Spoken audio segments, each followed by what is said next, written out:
Hello everyone, welcome to Magnet Brains. Myself Pratik Karn स्वागत करता हूं आपका अपने यूट्यूब चैनल मैग्नेट ब्रेन्स पर, जहां पर आपको मिलता है क्वालिटी कंटेंट, क्वालिटी एजुकेशन, वो भी बिल्कुल बाकायदा फ्री ऑफ कॉस्ट। केजी से लेकर के क्लास 12 तक का पूरा एजुकेशन सब आपको मिल जाएगा डिटेल्ड वीडियो फॉर्मेट में। और अगर आप हिंदी मीडियम के स्टूडेंट हैं तो आप जानते हैं क्या करना है आपको। मैग्नेट ब्रेन्स का हिंदी मीडियम चैनल भी है, जा करके सब्सक्राइब कर लीजिएगा, याद से, एकदम याद से नोटिफिकेशंस को ऑन कर लीजिएगा। तो इससे होगा क्या ना कि जैसे हिंदी मीडियम के चैनल पे कोई वीडियो अपलोड होती है, चाहे वो रिकॉर्डिंग हो, चाहे कोई लाइव अपडेट हो, तो उसकी जानकारियां, उसके नोटिफिकेशन सबसे पहले आप तक पहुंच जाएंगे। आप किसी भी कंडीशन में कुछ भी मिस आउट नहीं करेंगे। बस एक बात का आप खास ख्याल रखें कि हिंदी मीडियम के चैनल पे क्लास 6 से क्लास 12 तक का पूरा कंटेंट अवेलेबल है। कौन कौन से स्टेट बोर्ड से सर? एमपी बोर्ड है, बिहार बोर्ड है, यूपी बोर्ड है, राजस्थान बोर्ड है और दिल्ली बोर्ड है। और अगर आपको ई नोट्स या ई बुक्स चाहिए तो इसी वीडियो के डिस्क्रिप्शन में एक लिंक मिलेगी, आपको जा करके चेकआउट करें, वहां से आप ई नोट्स और ई बुक्स भी अवेल कर सकते हैं। ठीक है, तो चलें अब जरा आते हैं कहानी के ऊपर। Class 11 physics chapter 6 system of particles and rotational motion के अंदर अब जो टॉपिक स्टार्ट होने वाला है वो है linear momentum of a system of particles. ठीक है, एक सिस्टम ऑफ पार्टिकल्स का अपन निकालने वाले हैं लीनियर मोमेंटम। और लीनियर मोमेंटम का फॉर्मूला क्या होता है अभी के अभी कमेंट सेक्शन में बताना, मुझे स्टार्ट कर देना। ठीक है, चलें, बता दिया होगा। अब आपको लेकर के आते हैं इसके एंट्री स्लाइड के ऊपर बेसिक आइडिया। ठीक है, जैसे मान ले फॉर एग्जांपल क्या होता है, जैसे मान लेते हैं कि अपने पास ना एक रिजिड बॉडी है।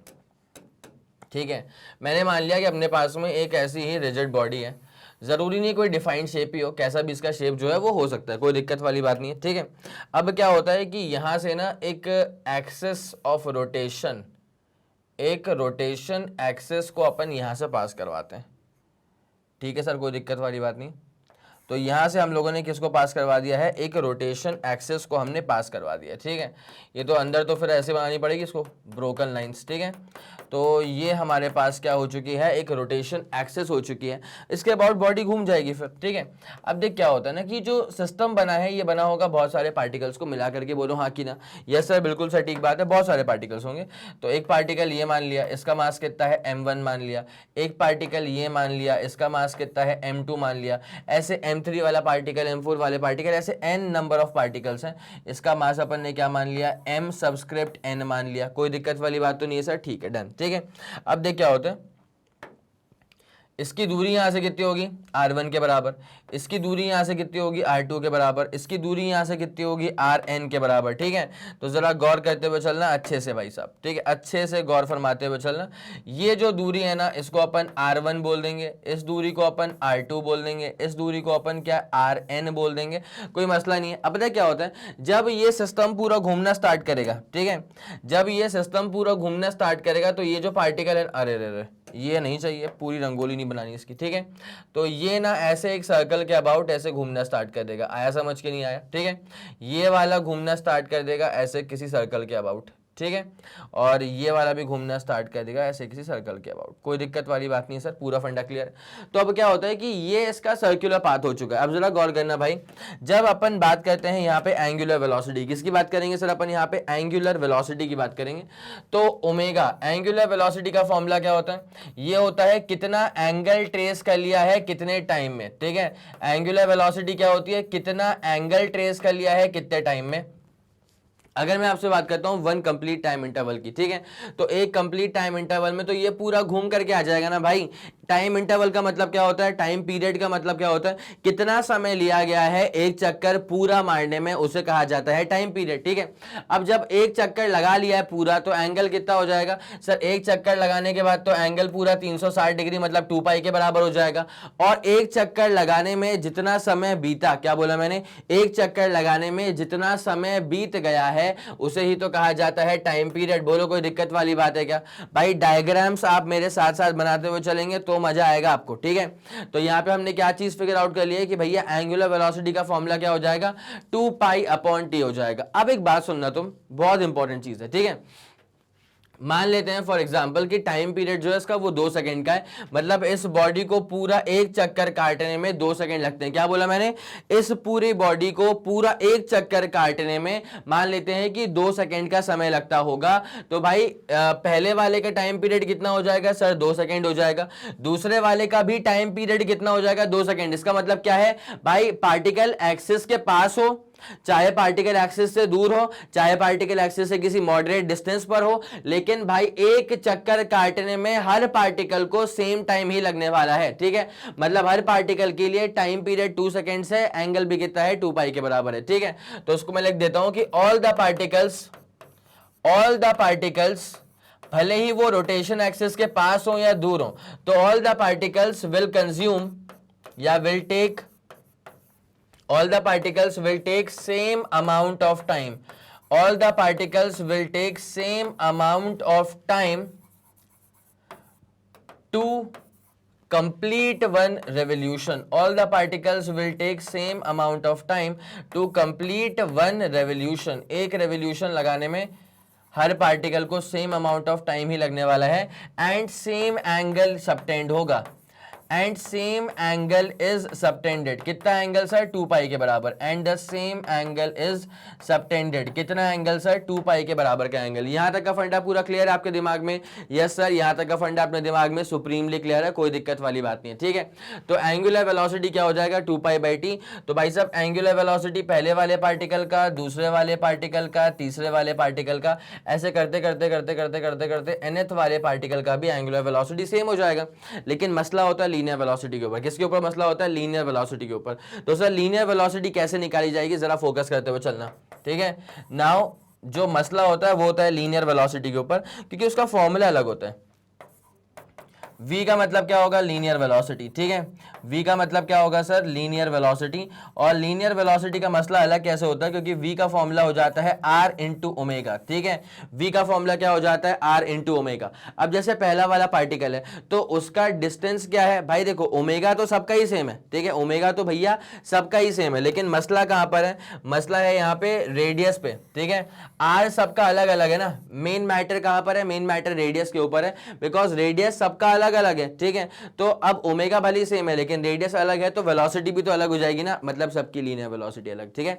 तो यहाँ पे रोटेशन में सबसे पहले दिमाग में इस बात को डाल लो अच्छे से कि हर पार्टिकल का जो एंगुलर वेलोसिटी है, फिर से बोल देता हूँ, हर पार्टिकल की जो एंगुलर वेलोसिटी है रिजिड बॉडी में वो बिल्कुल सबकी सेम होती है, लेकिन लीनियर वेलोसिटी सेम नहीं होती। Linear velocity depends on R also. Radius जो है ना सर्कुलर पाथ का रेडियस, उस पर डिपेंड करेगी लीनियर वेलोसिटी, उस पर डिपेंड करेगी लीनियर वेलोसिटी। क्या आपको ये वाला फंडा समझ में आ रहा है? ठीक है। तो अपन क्या बोल देंगे कि भाई जब मैं पहले वाले की निकालूंगा लीनियर वेलोसिटी तो पता है कितनी हो जाएगी? r1 into omega. जब मैं दूसरे वाले की निकालूंगा लीनियर वेलोसिटी तो r2 इंटू ओमेगा। ऐसे करते करते करते करते जब मैं nth वाले की निकालूंगा लीनियर वेलोसिटी तो rn इंटू ओमेगा। तो all the particles will be having different linear velocity, different linear velocity, but all of them will be having the same angular velocity, ठीक है। तो अपन इसको लिख देते हैं कि all the particles, अलग पेन से लिखेंगे इसको, तो all particles have different linear velocity, all the particles will have different linear velocity but same angular velocity, but same to same angular velocity. हर पार्टिकल का लीनियर वेलोसिटी अलग होगा but same to same angular velocity हो जाएगी, ठीक है, but same to same angular velocity. मेरे ख्याल से ये वाला फंड आपके दिमाग में सुप्रीमली क्लियर हो चुका था। तो जल्दी से आप जरा इसका स्क्रीनशॉट ले लें, इसको नोट डाउन करते हुए चलना। भाई क्या सीखने को मिला कि एक रिजिड बॉडी के मोशन में हमने इस बात को सीख लिया है कि हर पार्टिकल का लीनियर वेलोसिटी अलग अलग होगा लेकिन एंगुलर वेलोसिटी बिल्कुल बिल्कुल सेम होगा, ठीक है। चलें, कोई दिक्कत वाली बात नहीं। अब जो ये v आर ओमेगा का मसला है, ये आया तो आया कहां से? ठीक है, ये v टू आर ओमेगा जो है ये कहां से आया, जरा इसको देखो एक बार, उसके बाद फिर अपन टॉपिक का ही पार्ट है वैसे तो ये, ठीक है। बट ये चीज जो है ना ये आपको आगे अलग तरह से डेरिवेशंस में भी काम आएगी, ठीक है। जैसे मान लो कोई पार्टिकल इनिशियली यहाँ था, उसके बाद भटकता भटकता वो यहाँ तक पहुँच गया, ठीक है। तो बेसिकली क्या है कि इनिशियली जो पोजीशन वेक्टर था वो इस तरफ था और जो फाइनल पोजीशन वेक्टर है वो आ चुका है इस तरफ। कोई दिक्कत वाली बात तो नहीं है सर, पक्का पूरा फंडा क्लियर, ठीक है। तो इसको अपन कह देंगे initial position, this is the this is the initial position, ठीक है, और इस वाले पॉइंट को अपन कह देंगे द फाइनल पोजीशन, ठीक है। इनिशियल क्लियर है, फाइनल क्लियर है, कोई दिक्कत वाली बात नहीं, ठीक है। अब जरा गौर करते हुए चलना, यहां पर जो एंगल ट्रेस आउट करा गया है ना, this angle itself is equal to theta, ठीक है। ये जो एंगल ट्रेस आउट करा गया है वो थीटा के बराबर है। अब इसका जो रेडियस होगा, इसका रेडियस हो जाएगा आर के बराबर, और ये जो हिस्सा हो जाएगा ना, इसको अपन कहते हैं लेंथ ऑफ द आर्क।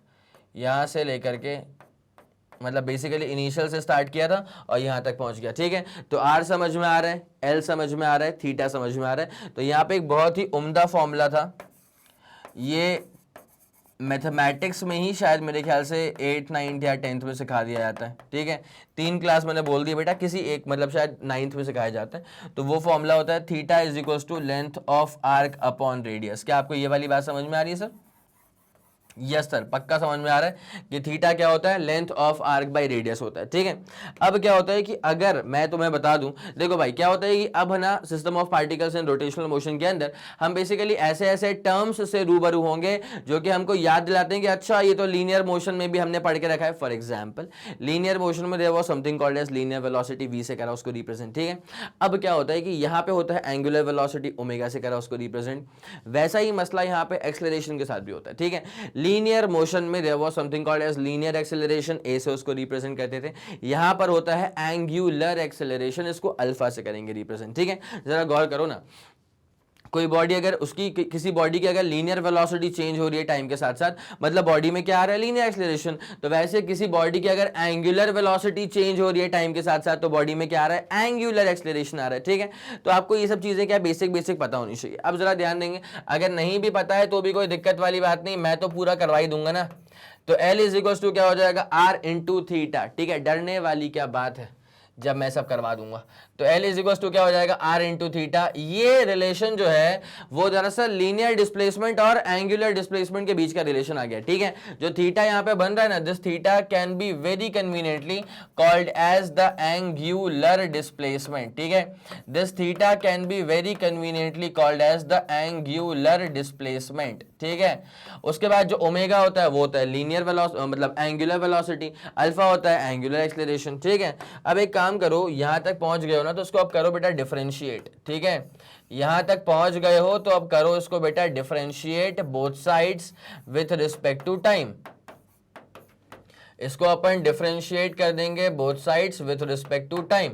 तो अपने पास इसके डिफरेंशिएशन से मिलने क्या वाला है? अपने पास इसके डिफरेंशिएशन से मिलने क्या वाला है? यहां पे मिल जाएगा डिफरेंशिएशन L का होगा, R को रखेंगे बाहर, और यहां पे अपने पास में डिफरेंशिएशन थीटा का होगा। बोलो कोई परेशानी है क्या? बोलो कोई परेशानी है क्या? भाई लीनियर डिस्प्लेसमेंट का डिफरेंशिएशन क्या हो जाता है? भाई लीनियर वेलोसिटी हो जाता है। और एंगुलर डिस्प्लेसमेंट का डिफरेंशिएशन क्या हो जाएगा सर? एंगुलर वेलोसिटी हो जाएगा। तो ये रहा वो फॉर्मूला, ये रहा वो फॉर्मूला जो लीनियर वेलोसिटी को एंगुलर वेलोसिटी के साथ में रिलेट करवाता है, ठीक है। अब अगर तुम यहां तक समझ गए हो, बड़े समझदार, तो एक काम करो ना यार, इसको एक दफा फिर से कर दो इसका डिफरेंशिएशन, ठीक है। एक दफा इसको फिर से डिफरेंशिएट कर दो विद रिस्पेक्ट टू टाइम। तो differentiate both side with respect to time. तो इससे क्या हो जाएगा बेटा? यहां पे आ जाएगा डीवी अपॉन dt, ठीक है। क्या आ जाएगा? क्या आ जाएगा? क्या आ जाएगा? D V upon dt। चले, मतलब डिफरेंशिएशन ऑफ लीनियर वेलोसिटी, यहाँ पे आर को रखो बाहर, और फिर यहाँ पे हो जाएगा डिफरेंशिएशन ऑफ एंगुलर वेलोसिटी, ठीक है। भाई लीनियर वेलोसिटी का डिफरेंशिएशन क्या हो जाता है? लीनियर एक्सेलरेशन, ठीक है। तो जिस प्रकार से लीनियर वेलोसिटी का डिफरेंशिएशन इज लीनियर एक्सेलरेशन, उसी प्रकार से एंगुलर वेलोसिटी का डिफरेंशिएशन इज एंगुलर एक्सेलरेशन। क्या बोला? एंगुलर वेलोसिटी का डिफरेंशिएशन इज एंगुलर एक्सेलरेशन। कोई दिक्कत वाली बात तो नहीं है सर, यहां तक का फंडा पूरा क्लियर है। मैं चाहूंगा एक बार इसका स्क्रीनशॉट लो। v equals to R omega बहुत शानदार तरह से आपको इस लेक्चर में भी और इसके बाद के सारे लेक्चर्स में भी, इस पूरे चैप्टर में थ्रू आउट काम आने वाला है, ठीक है। एक तरफा चीज है भाई, हल्के में इसको नहीं ले सकते। चलें आगे बढ़ा जाएगा इसमें। अब जरा बात करते हैं अपन यूनिट की। किसकी बात करेंगे सर? यूनिट्स की बात करेंगे। तो अगर आप एंगुलर वेलोसिटी की बात करो तो this is angular displacement upon time. बोलो हाँ कि ना, ठीक है। अब देख क्या होता है ना, थीटा की यूनिट क्या होगी और टाइम की यूनिट क्या होगी। तो थीटा की जो यूनिट होती है वो आती है रेडियंस में, और टाइम की जो यूनिट होती है वो आती है सेकेंड्स में, ठीक है। तो अपने पास जो एंगुलर वेलोसिटी है इसकी यूनिट क्या हो जाएगी, इसकी यूनिट हो जाएगी सर रेडियन पर सेकेंड, बोलो हाँ कि ना, ठीक है। इसकी यूनिट क्या हो जाएगी, एंगुलर वेलोसिटी की यूनिट क्या हो जाएगी, रेडियन पर सेकेंड, ठीक है। अब ना मैं आपको बता दूं भाई, ये वेलोसिटी भी बेसिकली दो तरह की होती है। अगर जैसे मान ले लीनियर में क्या था लीनियर वेलोसिटी भी दो तरह की थी, एक थी इनिशियल लीनियर वेलोसिटी जिसको अपन ने यू से करा था रिप्रेजेंट, और दूसरा था फाइनल लीनियर वेलोसिटी जिसको अपन ने वी से रिप्रेजेंट किया था। बोले हाँ कि ना, पक्का पक्का पूरा फंडा क्लियर है, यस ठीक है। तो वैसे ही क्या होता है, इनिशियल एंगुलर वेलोसिटी भी होती है और फाइनल एंगुलर वेलोसिटी भी होती है, ठीक है। तो omega naught is the initial, omega naught is the initial angular velocity, omega naught is the initial angular velocity और omega is the final angular velocity, omega is the final angular velocity. मेरे ख्याल में आपके दिमाग में पूरा फंडा clear हो चुका होगा, पक्का, यस सर पूरा क्लियर हो चुका है। अब आपको लेके आता हूं मैं एक्सेलरेशन के ऊपर, ठीक है। अल्फा, अल्फा जो होता है ना, this alpha is basically called as the angular acceleration. यहां पे लिखा था अल्फा, जी सर लिखा था, ठीक है। तो यहां पे alpha is the angular acceleration, ठीक है। भाई एक बात तो मुझे बताओ, लीनियर एक्सेलरेशन का फॉर्मूला क्या हुआ करता था सर, लीनियर एक्सेलरेशन तो होता है, लीनियर एक्सेलरेशन तो होता है change in velocity upon time, ठीक है। तो वैसे ही जो एंगुलर एक्सेलरेशन है वो क्या हो जाएगा, change in the angular velocity, मतलब फाइनल माइनस इनिशियल अपॉन नीचे क्या हो जाएगा, टाइम, ठीक है। भाई ऊपर भी क्या आ रहा है, velocity minus velocity is velocity only, तो ये वेलोसिटी माइनस वेलोसिटी जो वेलोसिटी है तो रहेगा तो रेडियन पर सेकेंड में ही ना, और नीचे भी क्या रहेगा, सेकेंड्स, ठीक है।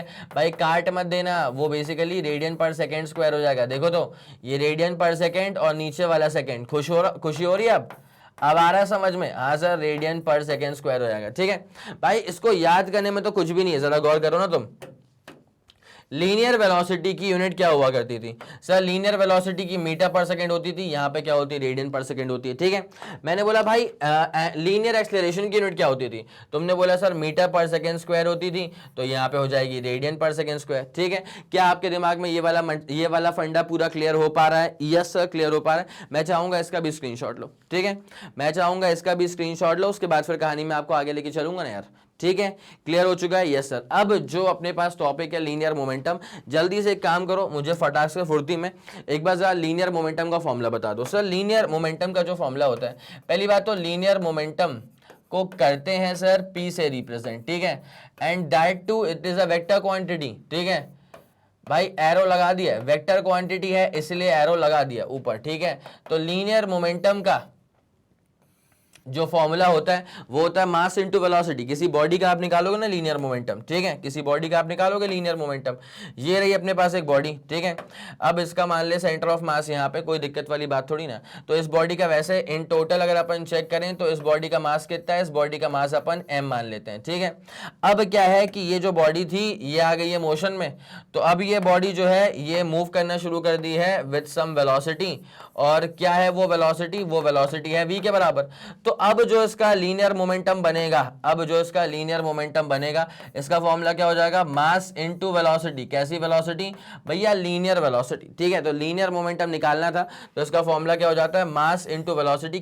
कौन सी वेलोसिटी, लीनियर वेलोसिटी, ठीक है। अब जरा गौर करते हुए चलना, ये अगर वेक्टर क्वांटिटी है तो उसका डायरेक्शन क्या होता है, तो linear momentum is directed, linear momentum का डायरेक्शन क्या होता है, it is directed towards the direction of velocity, ठीक है। Linear momentum is directed towards the direction of velocity, linear momentum is directed towards the direction of velocity. मेरे ख्याल से ये वाला फंडा भी आपके दिमाग में सुप्रीमली क्लियर हो चुका होगा।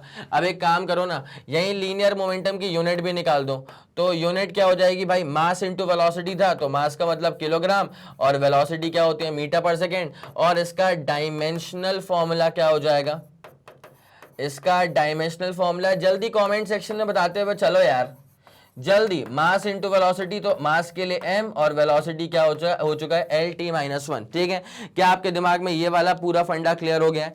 यस सर, अपने दिमाग में ये वाला फंडा पूरा सुप्रीम तरह से क्लियर हो चुका है। ठीक है, okay, done done done done. ठीक, अब जरा गौर करते हुए चलना। तो let us consider a system of n particles with masses m1 m2 up till mn ले लिया अपन ने। तो अपन ये सब कहाँ काम करके रखा है इसके ऊपर?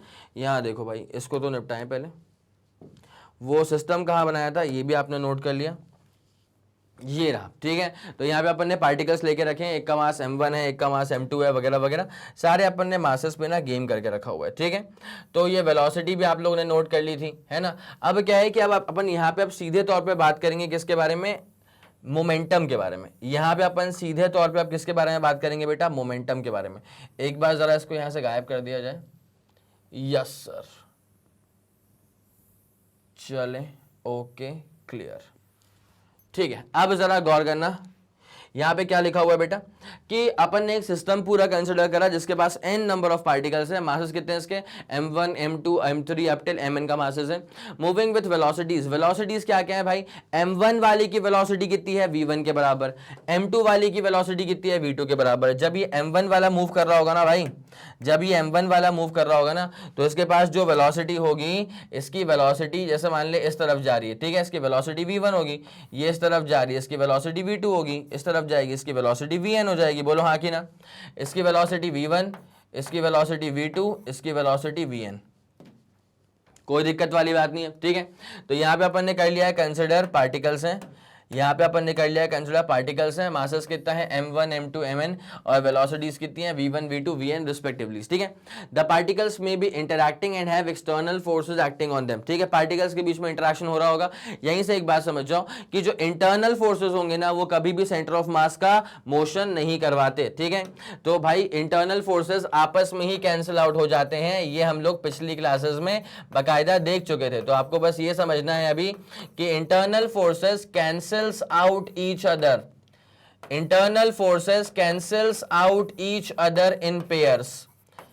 इंटरनल फोर्सेस जो होते हैं वो एक दूसरे को कैंसिल आउट कर देते हैं पेयर में, और इसलिए इंटरनल फोर्सेस की वजह से कभी भी सेंटर ऑफ मास का मोशन नहीं होगा। ठीक है, अगर सेंटर ऑफ मास मूव कर रहा है मतलब इसके पीछे रिस्पॉन्सिबल कौन होगा? सेंटर ऑफ मास के मोशन के पीछे रिस्पॉन्सिबल होता है ओनली द एक्सटर्नल फोर्सेस। इस बात को दिमाग में डाल लो, बहुत सारे एग्जाम्स में पूछा जा चुका है, कई दफा पूछते भी हैं, स्कूल लेवल में भी, कॉम्पिटिशन लेवल पे भी बहुत फेमस कैटेगरी का क्वेश्चन है। ठीक है, तो यहां पे क्या होता है? Internal forces cancels out each other in pairs. Center of mass moves only under the effect of an external force। Internal force का मसला ही नहीं है, only under the effect of an external force. ठीक है, क्या आपके दिमाग में ये वाला फंडा पूरा क्लियर हो गया? यस सर, ये वाला फंडा पूरा क्लियर हो गया। ठीक है, तो लीनियर मोमेंटम जब निकालेंगे ना पार्टिकल्स का, देख ले यार, पहला वाला पार्टिकल मास कितना m1, उसकी वेलोसिटी कितनी v1, तो उस कंडीशन में जो पहले वाले पार्टिकल का लीनियर मोमेंटम होगा वो कैसे निकलेगा? m1 v1 करके। ठीक है, ऐसे ही दूसरा वाला पार्टिकल है, इसका निकालना है लीनियर मोमेंटम, तो कैसे निकलेगा? m2 इंटू v2 करके। इतनी सिंपल सी बात है कि आपके दिमाग में अच्छे से जा रही है। ठीक है, तो ऐसे निकलता है लीनियर मोमेंटम। अब तो निकाल दूंगा पूरे सिस्टम का लीनियर मोमेंटम। ठीक है, अब तो निकाल देंगे अपन पूरे के पूरे सिस्टम का ही लीनियर मोमेंटम। ठीक है सर, पक्का? क्लियर? देख लो भाई, तो यहां पे क्या होता है कि अगर system of n number of particles, अगर अपने सिस्टम में n नंबर ऑफ पार्टिकल्स हैं, तो क्या करना पड़ेगा तुमको भाई? लीनियर मोमेंटम निकालोगे पहले वाले का, फिर निकालोगे दूसरे वाले का, फिर निकालोगे तीसरे वाले का, फिर निकालोगे टिल nth वाले का। ठीक है, जब हर पार्टिकल का आपने एकदम पकड़ पकड़ के लीनियर मोमेंटम निकाल दिया है और आपने उसको ऐड कर दिया है वेक्टर समेशन, तो क्या मिलेगा आपको? आपको मिलेगा टोटल सिस्टम का लीनियर मोमेंटम। ठीक है, यहाँ पे आपको जो नजर आ रहा है, मैं एक बार इसको यहाँ पे लिख दूं। देखो भैया, क्या था? एक m1 वाला पार्टिकल था, तो उसका लीनियर मोमेंटम क्या होगा भाई? p1 हो जाएगा। दूसरे वाले का मास क्या था? m2, वेलोसिटी v2, तो लीनियर मोमेंटम क्या हो जाएगा? p2 हो जाएगा। तो ऐसे अपने पास कुल मिलाकर के n नंबर ऑफ पार्टिकल्स है ना, तो आप लीनियर मोमेंटम nth पार्टिकल का भी निकाल दोगे ना, तो ये सब जोड़ जाड़ के आपको क्या मिल जाएगा? Total linear momentum of the entire system. ठीक है, यहाँ पे जो आपको लीनियर मोमेंटम नजर आ रहे हैं वो तो इंडिविजुअल पार्टिकल्स के हैं, लेकिन ये जो आपको लीनियर मोमेंटम नजर आ रहा है, this is the linear momentum of the entire system. This is the linear momentum of the entire system, ठीक है, this is the linear momentum of the entire system, ठीक है। मेरे ख्याल से आपके दिमाग में ये वाला फंडा पूरा क्लियर हो चुका होगा, ठीक है। और सबका वेक्टर समेशन है because linear momentum is absolutely a vector quantity, ठीक है। अब देख क्या करेंगे ना अपन, यहाँ पे क्या करा, लीनियर मोमेंटम ये सिस्टम का निकल रहा था। अब ये P1 का मतलब क्या होता है, पहले वाले का लीनियर मोमेंटम, जो लिखा है ना M1V1, वो क्यों लिखा है, बिकॉज मोमेंटम का फॉर्मूला होता है मास इंटू वेलोसिटी। जब पहले वाले का निकालना है लीनियर मोमेंटम तो पहले वाले का मास इंटू पहले वाले की लीनियर वेलोसिटी, उसके बाद दूसरे वाले का मास और दूसरे वाले की लीनियर वेलोसिटी, ऐसे करते करते अपने पास n नंबर ऑफ पार्टिकल्स थे तो nth वाले का मास और nth वाले की लीनियर वेलोसिटी, बात ही खत्म है। आया समझ, पूरा फंडा क्लियर हो पा रहा है कि नहीं हो पा रहा है? पक्का सर, ये वाला फंडा दिमाग में अच्छे से घुस गया है? यस सर, बिल्कुल पूरा फंडा समझ में आ गया, ठीक है। तो देखिए यहाँ पे अपन ने क्या करा, जो अपन ने अभी जो लिखा था ना कि कैपिटल P, उसका मतलब क्या था, टोटल सिस्टम का लीनियर मोमेंटम, ठीक है। तो भाई लीनियर मोमेंटम का वैसे ही फॉर्मूला क्या होता है, मास इनटू वेलोसिटी। तो भाई जब टोटल सिस्टम का आप निकालोगे linear momentum, so this is going to be the mass of the entire system. ये जो m होगा ना, this is the mass of the entire system, पूरे सिस्टम का मास है, this is the mass of the entire system. और यहाँ पे जो ये v आ रहा है ना, this is the velocity of the centre of मास। आया समझ के नहीं? ये जो v यहाँ पे आपको नजर आ रहा है ना, this is the velocity of the centre of mass, centre of मास का वेलोसिटी है ये, this is the velocity of the centre of mass, ठीक है। सेंटर ऑफ मास को अपन COM कहते हैं, सेंटर ऑफ मास को अपन COM कहते हैं। क्या आपके दिमाग में ये वाली चीज सही से जा रही है, बताएं भाई। लीनियर मोमेंटम सिस्टम का निकालोगे तो वो कैसे निकलता है, पहले वाले का मोमेंटम निकालो, फिर दूसरे वाले का मोमेंटम निकालो, फिर तीसरे वाले का मोमेंटम निकालो, ऐसे करते करते n नंबर ऑफ पार्टिकल्स थे तो n नंबर ऑफ पार्टिकल्स का लीनियर मोमेंटम निकाल दो, और जब सबको मैं ऐड कर दूंगा तो मुझे क्या मिल जाएगा, पूरे सिस्टम का लीनियर मोमेंटम। अब पूरे सिस्टम का लीनियर मोमेंटम तो मिल गया, कैसे लिखेंगे उसको, कैपिटल P से लिख देंगे। कैपिटल P को भी तो खोलना आना चाहिए ना भाई, है तो मोमेंटम ही तो होगा, तो मास इनटू वेलोसिटी। अब जब पूरे सिस्टम का मोमेंटम है तो ये मास क्या होगा, पूरे सिस्टम का मास होगा, और ये वेलोसिटी क्या होगी, पूरे सिस्टम की वेलोसिटी होगी, और उसे ही कहा जाता है velocity of centre of mass, ठीक है। मेरे ख्याल से आपके दिमाग में ये वाला फंडा सुप्रीमली क्लियर हो चुका होगा। मैं चाहूंगा आप इसका स्क्रीनशॉट लें पहले तो, मैं चाहूंगा आप इसका स्क्रीनशॉट लें पहले तो। Yes sir, done done done done हो चुका है, ठीक है। चलें, इसका मतलब क्या है, hence the total linear momentum of a system of particles is equal to the product of total mass of the system and total velocity of its centre of mass. सही बात है भाई, जब टोटल सिस्टम का आप निकाल रहे हो लीनियर मोमेंटम तो उसको आपने कैसे रिप्रेजेंट करा है, total mass of the system into velocity of centre of mass, ठीक है, into velocity of centre of मास, ऐसे ही किया ना आपने रिप्रेजेंट इसको, ठीक है। तो इसलिए मैंने यहां पे लिख दिया है। चलो भैया, यहां तक का फंडा पूरा क्लियर हो चुका है। अब जो P इक्वल्स टू mv का इक्वेशन आया है, अगर मैं इसको डिफरेंशिएट कर दूंगा तो वैसे यहां पे लग जाएगा न्यूटन का सेकंड लॉ, जिसके अनुसार क्या होता है कि लीनियर मोमेंटम का डिफरेंशिएशन जो होता है ना, लीनियर मोमेंटम का जो डिफरेंशिएशन होता है ना, वो होता है लीनियर फोर्स के बराबर, ठीक है। तो अभी अपने हाथ में क्या आ गया है कि भैया लीनियर मोमेंटम मतलब मास इनटू वेलोसिटी, ये रही इक्वेशन, ठीक है।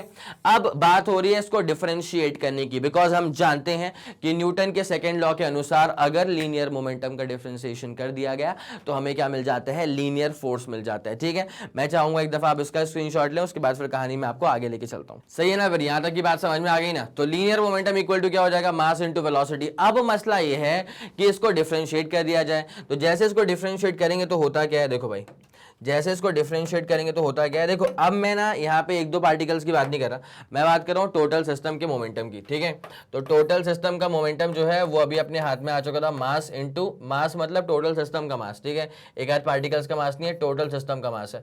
और ये v का मतलब क्या है, this is the velocity of the centre of mass, ठीक है। तो ये अपने पास फंडा हो जाएगा। अब जैसे अपन इसको डिफरेंशिएट करेंगे, ठीक है, जरा गौर फरमाइएगा, जैसे ही हम इसको डिफरेंशिएट करेंगे, जैसे ही हम इसको डिफरेंशिएट करेंगे टाइम के रिस्पेक्ट में, जैसे ही हम इसको डिफरेंशिएट करेंगे टाइम के रिस्पेक्ट में, तो होता क्या है ना कि ये हो जाएगा differentiation of linear momentum of the entire system, mass रह जाएगा बाहर, और ये हो जाएगा डिफरेंशिएशन ऑफ लीनियर वेलोसिटी या velocity of centre of mass. ठीक है, तो यार टोटल ये मोमेंटम में अगर चेंज आ रहा है मतलब टोटल फोर्स एक्सटर्नल काम कर रहा है। ठीक है, मोमेंटम का डिफरेंशिएशन वैसे भी क्या होता है, फोर्स होता है। कैसे बता रहे, यही देख लेना, यही देख ले, मास इनटू वेलोसिटी का डिफरेंशिएशन क्या हो जाएगा, एक्सेलरेशन। ठीक है, तो दिस इज द ए जो लिखा है ना अपन ने यहाँ पे a, this is the acceleration of the centre of mass. बोलो हाँ कि ना।